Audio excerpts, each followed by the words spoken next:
The next stop for Raleigh's Union Station is a chance for you to tell the city what you think of the $212 million building. It would go up in the Boylan Y area between Morgan, Martin, and West Streets. An important question about transit systems is missing from the 109-page report on the Union Station. So how are they a success? I don't know if one would say successful, so I think that having transportation options and choices to me would be successful for any city. So that to me I think would be the most important factor. Affordability is apparently not as important a factor for Mitch Silver, Raleigh's planning director. The Cato Institute's Randall O'Toole recently spoke to the John Locke Foundation in Raleigh. One of the charts in his presentation focused on the subsidies given to transit systems in 2008. Raleigh's buses cost about $1 per mile, and Charlotte's trains cost about $3.50. Passengers in both cities pay less than $0.25 per mile. Taxpayers, of course, subsidize the rest. Notice how little it costs to drive.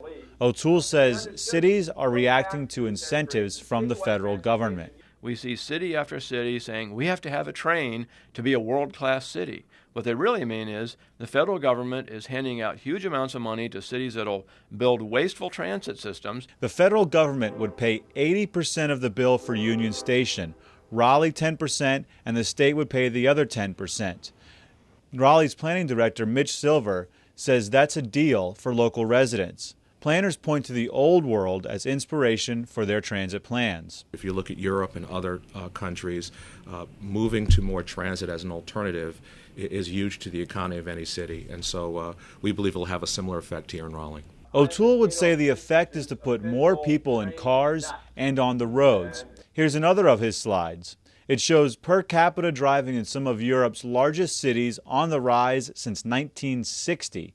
Another shows that despite 4 times as many cities with rail transit, the average European only rides a train 8 more miles a year than his American counterpart. O'Toole says rail transit can be an immensely costly experiment. If you decide it's a failure and you shut it down, you have to give all the money back to the federal government. So it's just cheaper to keep running it at a huge loss and claim it's a success when actually it's a huge failure. It's a decision Charlotte's leaders could be grappling with because the city's light rail is losing more than $20 per trip, 3 times the national average, according to O'Toole.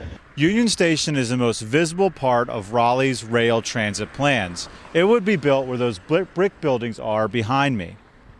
Now, there are 2 factors affecting its future. First is the Obama administration's proposal for so-called high-speed rail. It's important to note that those trains would not be traveling much faster than the cars on the highway. The second factor is Triangle Transit's plans for light rail or commuter rail. Those plans depend on voters passing a half-cent sales tax. That half-cent sales tax will not be on the ballot until 2011 at the earliest. Nothing is going to get built for another 5 to 10 years. Silver calls Union Station a landmark. It'll have significant impact of really putting Raleigh as a gateway to the South. The reality is hardly anybody uses them, and it's just a big urban monument that has been built with government money. It's not even as useful to people as a post office. You have until June 11th to submit your opinion for the building to city planners. Send a letter to Senior Planner Martin Stankus at the address on your screen, or just call him. The number's also right there. For CarolinaJournal.tv, I'm Anthony Greco.